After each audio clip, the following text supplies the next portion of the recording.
Hello students, कैसे हैं आप सब। आशा करती हूँ आप अच्छे होंगे और अच्छे से अपनी पढ़ाई कर रहे होंगे। मैं मोनिका रावत आपका स्वागत करती हूँ आईसीटी वर्चुअल क्लासरूम देहरादून में। बच्चों, जैसे कि आप जानते हैं, हम आज क्लास 10th का जो आपका चैप्टर है magnetic effect of electric current, उसे हम कंटिन्यू करेंगे। तो लास्ट लेक्चर में हमने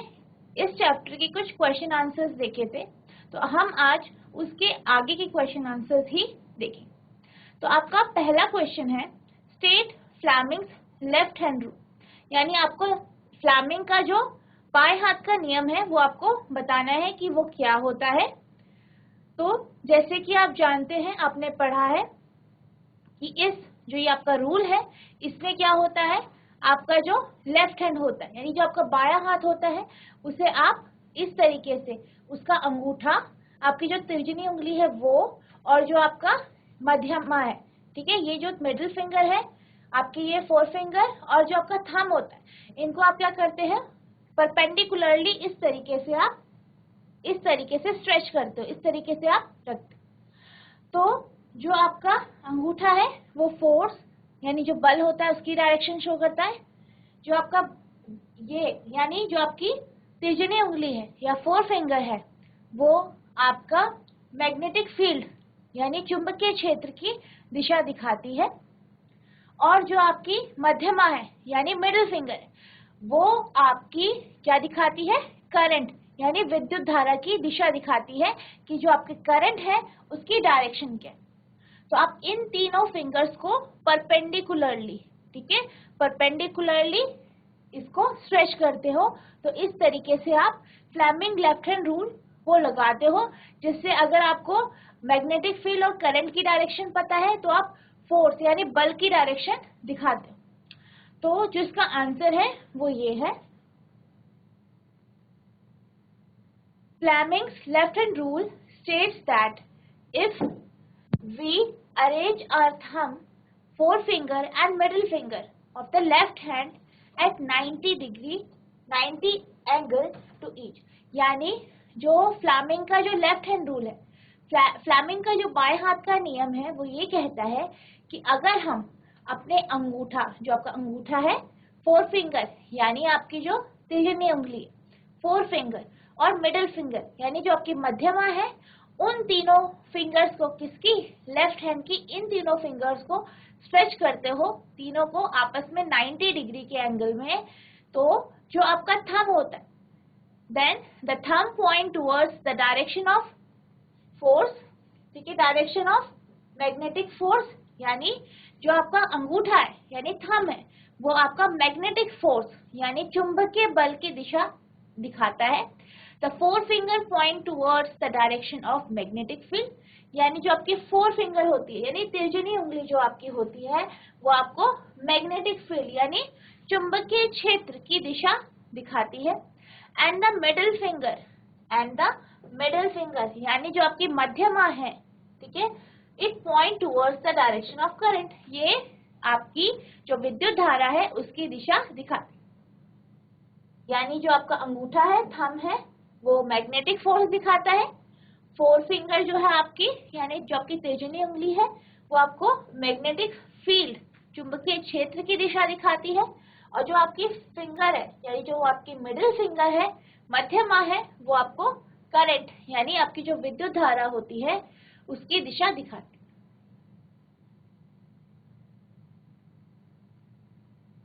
आपका नेक्स्ट क्वेश्चन है, what is the principle of electric motor,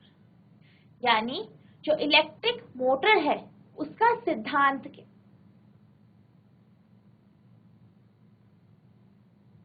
तो जैसे कि आप जानते हैं, हमने ये पढ़ा है जब हमने लेफ्ट हैंड रूल पढ़ा था, फिर हमने ये पढ़ा था कि जो आपका करंट कैरिंग कंडक्टर होता है यानी एक ऐसा चालक जिससे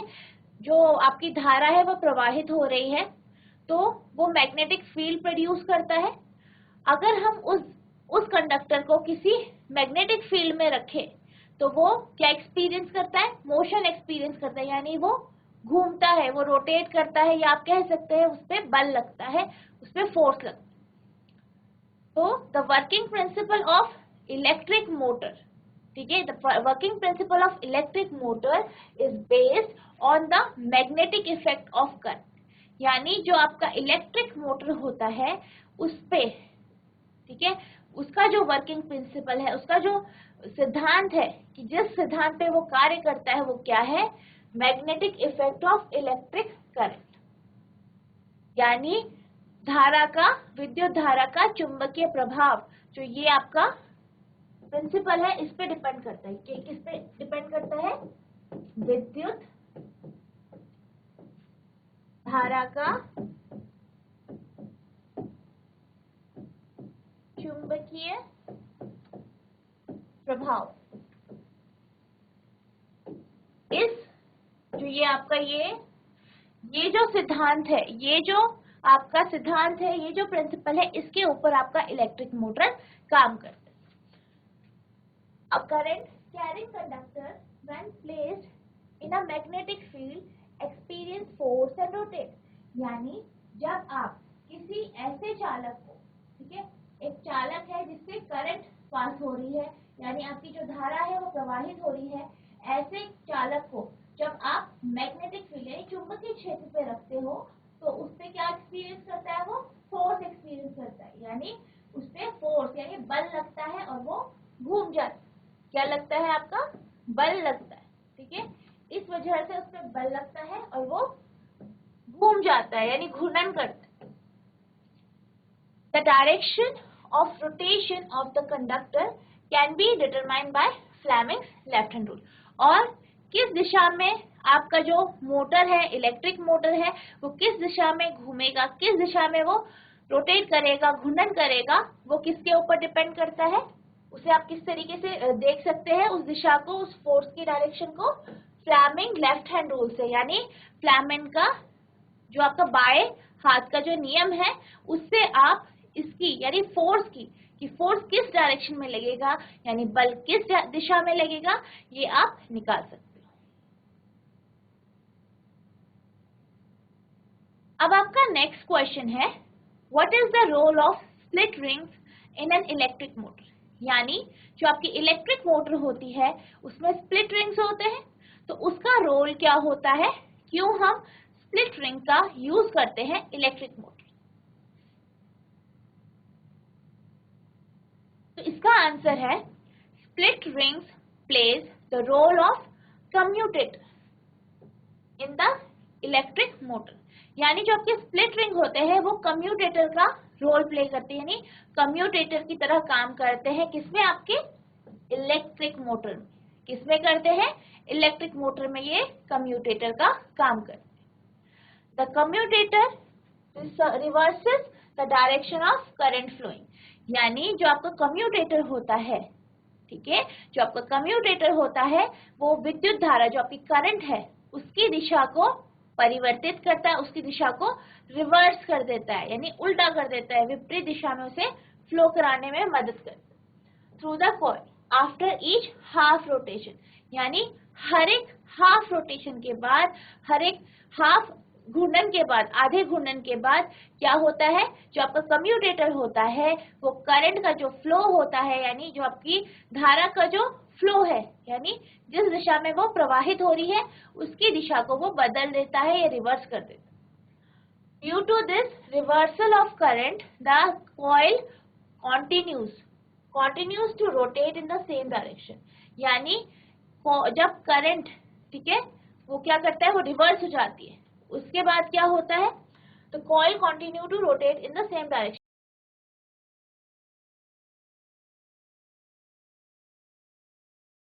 आपका जो नेक्स्ट क्वेश्चन है वो ये है, what is the role of split ring in an electric motor,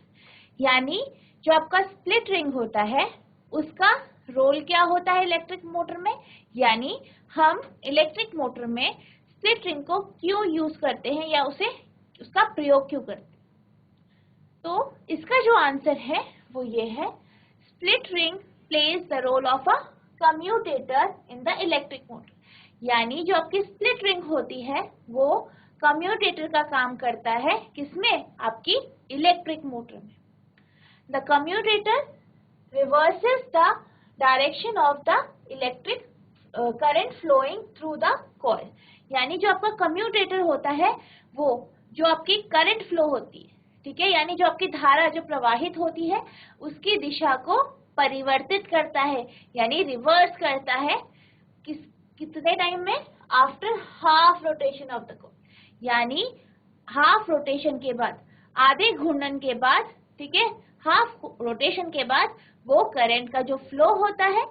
विद्युत धारा का जो फ्लो होता है, उसका जो प्रवाह, जो जिस जगह वो प्रवाहित हो रही है, जिस दिशा में वो प्रवाहित हो रही है, उस दिशा को वो बदल दे। Due to this reversal of current, the coil continue to rotate in the same direction. जब जो आपकी करंट होती है, ठीक है,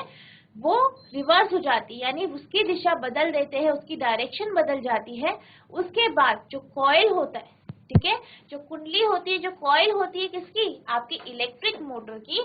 वो उसी डायरेक्शन में, यानी उसी दिशा में वो क्या होती है, रोटेट करने लग जाती है, यानी घूमने लग जाती है। यानी कि जो आपका स्प्लिट रिंग होता है, जो आप इलेक्ट्रिक मोटर में यूज करते हो, इलेक्ट्रिक मोटर में जिसका आप यूज करते हो, उसका रोल क्या होता है, उसका रोल ये होता है कि आधे रोटेशन यानी हाफ रोटेशन के बाद क्या करती है, वो करंट की जो फ्लो की डायरेक्शन है, यानी जो आपकी विद्युत धारा है उसका जो फ्लो की जो डायरेक्शन है, उसकी जो दिशा है, उसको परिवर्तित करने का काम करती है। कौन करती है, आपकी स्प्लिट रिंग। तो इसी कारण स्प्लिट रिंग का जो है उसका यूज आपके इलेक्ट्रिक मोटर में किया जाता है, ठीक है बच्चों, इसीलिए स्प्लिट रिंग का यूज इलेक्ट्रिक मोटर में किया जाता है। अब आपका नेक्स्ट क्वेश्चन है, explain different ways to induce current in a coil, यानी किसी भी कॉइल, किसी भी कुंडली में जो आपकी धारा है उसे प्रेरित करने के लिए, उसे इंड्यूस करने के अलग अलग आपको तरीके बताने हैं। तो जो इसका आंसर है वो ये है, following are the different ways to induce current in a coil, ठीक है। तो जो आपको नीचे दिए गए हैं ये सारे के सारे अलग अलग तरीके हैं जिससे आप धारा को कॉइल यानी कुंडली में क्या कर सकते हो, इंड्यूस कर सकते हो या प्रेरित कर सकते हो। If the coil is moved rapidly between the two poles of a horseshoe magnet, यानी जब कोई कॉइल, ठीक है, कॉइल जो है उसे आप घुमाते हो, मूव करते हो, किसके बीच में, हॉर्सशू मैग्नेट जो होता है, ठीक है, हॉर्सशू मैग्नेट जो होता है इसके बीच में जब आप उसे मूव करते हो तो electric current is induced in the coil, यानी जो आपकी इलेक्ट्रिक करंट है यानी विद्युत धारा है वो आपकी जो कॉइल है उसमें प्रेरित होती है, यानी इंड्यूस होती। जैसे कि हमने जब हम इलेक्ट्रोमैग्नेटिक इंडक्शन पढ़ रहे थे तो हमने देखा था कि किस तरीके से जब हम किसी कॉइल को मूव कर रहे थे, ठीक है, तो और किस में मूव कर रहे थे आप, इलेक्ट्रिक जो आपकी मैग्नेटिक फील्ड है उसमें मूव कर रहे थे, ठीक है, मैग्नेटिक फील्ड में मूव कर रहे थे। तो इसी तरीके से जो आपकी कॉइल होती है, अगर आप एक कॉइल को किसी हॉर्सशू मैग्नेट, ठीक है, उसके जो पोल्स हैं, उसके जो नॉर्थ पोल और साउथ पोल है, यानी उत्तरी ध्रुव और जो आपका दक्षिणी ध्रुव है वो दो हैं, उसके बीच में आप अगर रखते हो और उसे मूव कराते हो, ठीक है, तो क्या होता है, जो आपकी वो कॉइल है उसमें करंट इंड्यूस होता है, यानी आपकी जो विद्युत धारा है वो प्रेरित होती है। When a magnet is moved relative to the coil and electric current is induced in the coil, यानी जब आप मैग्नेट, ठीक है, जैसे आपके पास कोई मैग्नेट है, ठीक है, उस मैग्नेट को आप किसी कॉइल के सापेक्ष यानी उसके रिलेटिव में अगर आप उसे मूव करवाते हो, ठीक है, यानी उसकी तरफ या उससे दूर उसे मूव कराते हो तो क्या होता है, एक करंट इंड्यूस होती, यानी जो आपकी विद्युत धारा होती है वो प्रेरित होती है कुंडली में, यानी जो कॉइल है उसमें, यानी जिस कॉइल के सापेक्ष, जिस कॉइल के रिलेटिव में आप मैग्नेट को यानी चुंबक को उसके पास या दूर लेके जा रहे हो, उस कॉइल में क्या होता है, इलेक्ट्रिक करंट इंड्यूस होती है, या आप कह सकते हैं विद्युत धारा प्रेरित होती है। अब आपका नेक्स्ट जो क्वेश्चन है वो ये है, state the principle of electric generator, यानी विद्युत जनित्र का जो है सिद्धांत आपको बताना है कि उसका प्रिंसिपल यानी सिद्धांत क्या होता है, किस सिद्धांत पे वो काम करता है। जैसे कि आप जानते हैं, हमने पढ़ा है चैप्टर में, हमने ये पढ़ा था कि जो आपका इलेक्ट्रिक जनरेटर होता है यानी विद्युत जनित्र जो होता है वो आपका EMI यानी इलेक्ट्रोमैग्नेटिक इंडक्शन, इस प्रिंसिपल पर वो काम करते हैं। यानी आप क्या करते हो, मैग्नेटिक फील्ड को चेंज करके किसी कॉइल में इलेक्ट्रिक फील्ड इंड्यूस करते हो, यानी उसमें आप विद्युत धारा प्रेरित करते हो। जैसे कि हमने इलेक्ट्रिक जनरेटर में देखा था कि हमने जो मैग्नेट के दो पोल्स होते हैं, जो ध्रुव होते हैं उसके, नॉर्थ पोल और साउथ पोल यानी उत्तरी ध्रुव और दक्षिणी ध्रुव, उसके बीच में जब हम किसी कॉइल को रखते हैं तो उस कॉइल को जब हम मूव करा रहे थे, ठीक है, इलेक्ट्रिक जनरेटर में आपने देखा था कि जो वो कॉइल था यानी जो आर्मेचर था उसे हम टरबाइन की मदद से मूव करा रहे थे या घुमा रहे थे, जिस कारण उस आर्मेचर में क्या हुआ था, इलेक्ट्रिसिटी इंड्यूस हुई थी, यानी जो आपकी विद्युत धारा है वो प्रेरित हुई थी। यानी कि जो आपका इलेक्ट्रिक जनरेटर होता है यानी विद्युत जनित्र जो होता है वो आपका EMI इलेक्ट्रोमैग्नेटिक इंडक्शन के सिद्धांत पर काम करता है। Electric generator work on the principle of electromagnetic induction. तो आपका जो इलेक्ट्रिक जनरेटर होता है वो इलेक्ट्रोमैग्नेटिक इंडक्शन के प्रिंसिपल यानी इलेक्ट्रोमैग्नेटिक इंडक्शन के सिद्धांत पर काम करते हैं। In a generator, electricity is generated by rotating the coil in the magnetic field. यानी जो आपका इलेक्ट्रिक जनरेटर होता है इसमें हम जो इलेक्ट्रिसिटी यानी जो आपकी बिजली होती है वो जो हम उत्पन्न करते हैं, उसे जनरेट करते हैं, तो वो कैसे करते हैं, हम कॉइल को जो आपके मैग्नेटिक फील्ड में है उसको वहां पे रोटेट कराते हैं या घुमाते हैं, जिस कारण उसमें क्या होता है, करंट इंड्यूस होता है, यानी जो आपकी विद्युत धारा होती है वो उसमें प्रेरित होती है, जिस कारण आप इलेक्ट्रिसिटी को यानी जो आपकी करंट है उसे इंड्यूस करा सकते।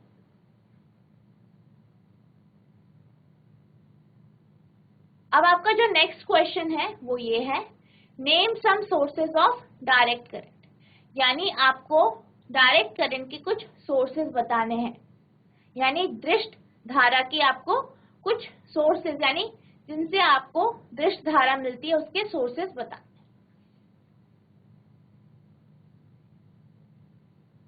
तो इसका जो आंसर है वो ये है, DC generator and cell are some of the example of direct current,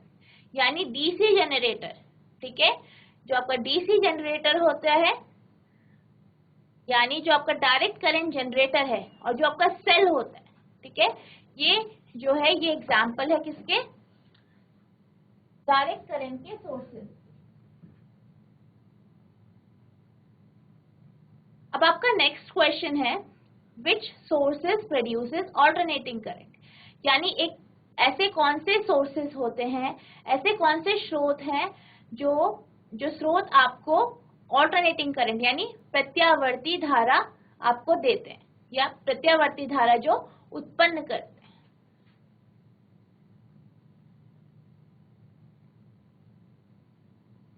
power plants and AC generator are some of the sources which produces alternating current, यानी जो आपके पावर प्लांट होते हैं, जैसे हाइड्रो इलेक्ट्रिक पावर प्लांट हो गया, ठीक है, और थर्मल पावर प्लांट हो गया। तो ये जो पावर प्लांट्स है इसमें आप जानते हो कि आपकी जैसे हाइड्रो पावर प्लांट में जो पानी होता है उसे बहुत ही ऊंचाई से पानी गिराया जाता है, जिससे टरबाइन जो होती है वो मूव करती है या घूमती है, जिससे आपकी क्या होती है, इलेक्ट्रिसिटी जनरेट होती है। तो जो इलेक्ट्रिसिटी उन टरबाइन की मदद से हम जनरेट करते हैं, ठीक है, जनरेटर की मदद से, उसको हम क्या कहते हैं, AC करंट। उसी तरीके से जैसे कि अगर हम बात करें थर्मल पावर प्लांट की, तो थर्मल पावर प्लांट में हम क्या करते हैं,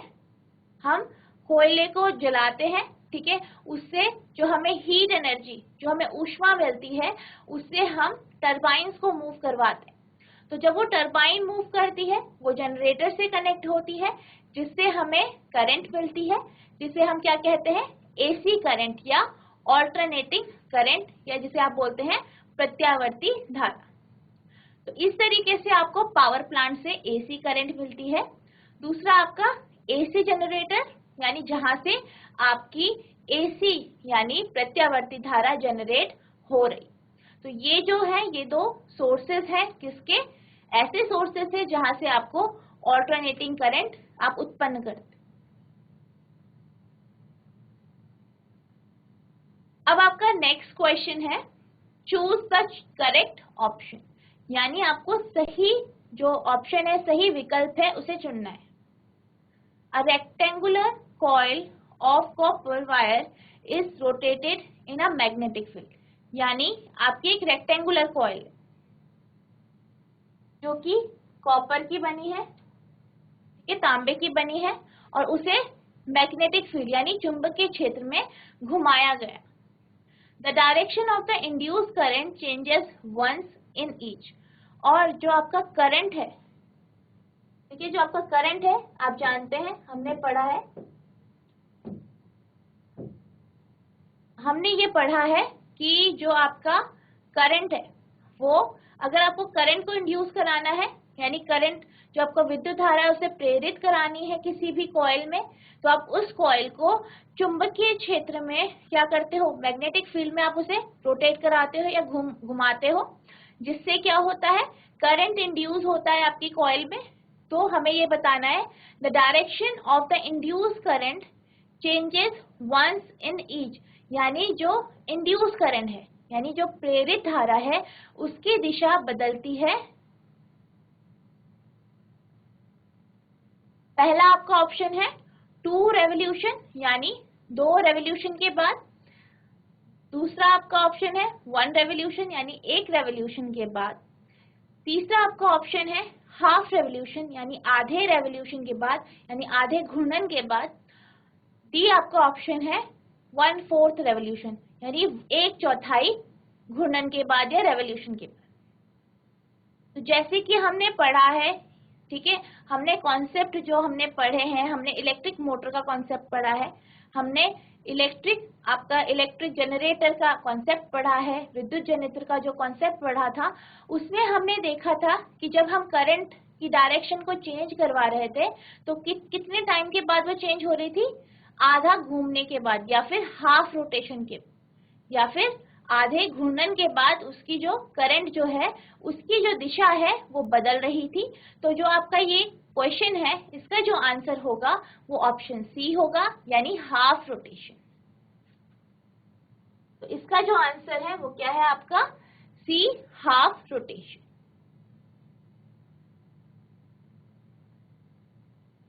अब आपका नेक्स्ट क्वेश्चन है,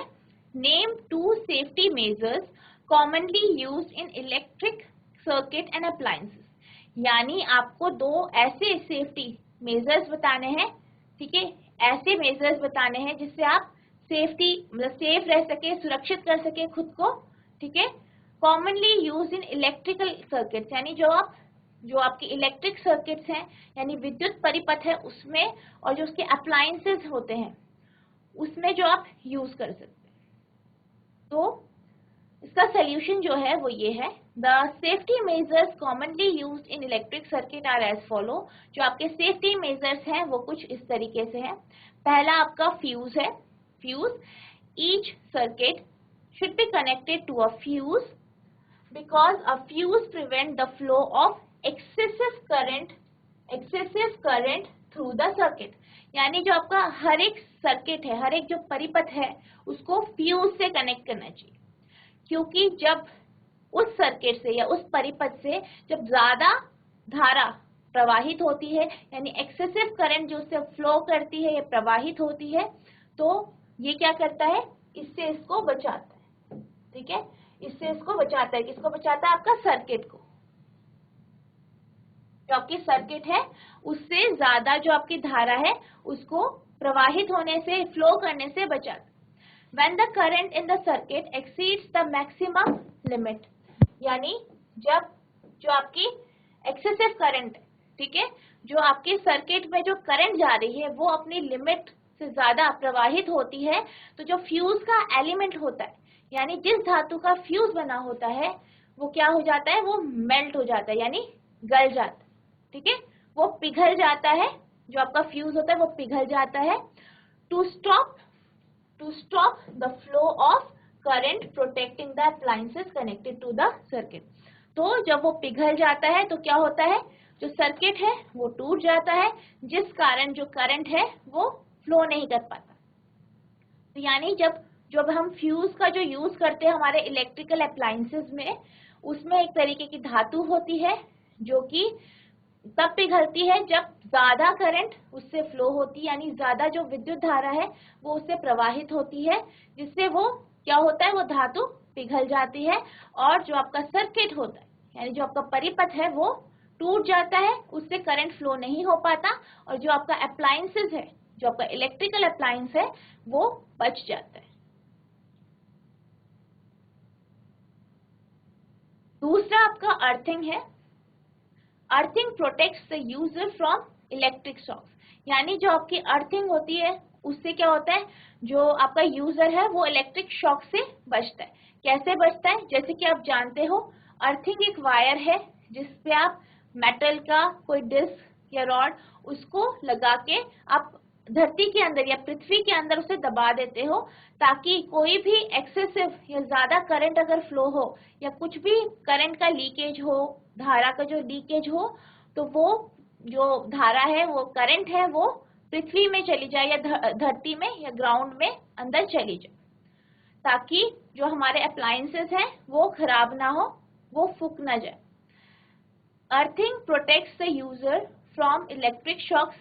Any leakage of current in an appliance is transferred to the ground by earthing, and the people using the appliances is prevented from getting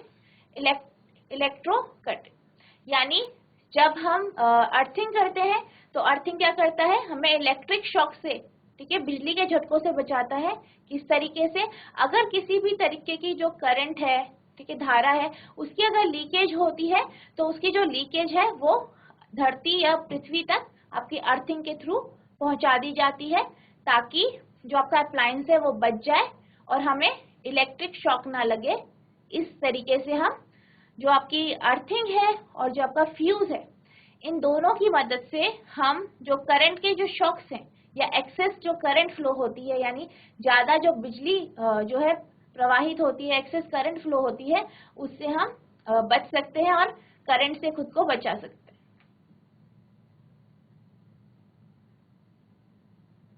आपका जो नेक्स्ट क्वेश्चन है वो ये है, an electric oven of 2 kilowatt power rating is operated in a domestic electric circuit 220 volt that has a current rating of 5 ampere. What result do you expect from it, explain. यानी आपके पास एक electric oven है जिसका 2 kilowatt power rating है और उसका जो electric circuit है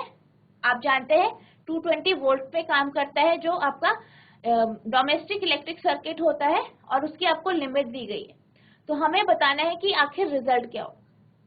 तो जैसे कि आपको इसमें पावर दिया गया है, पावर आपका है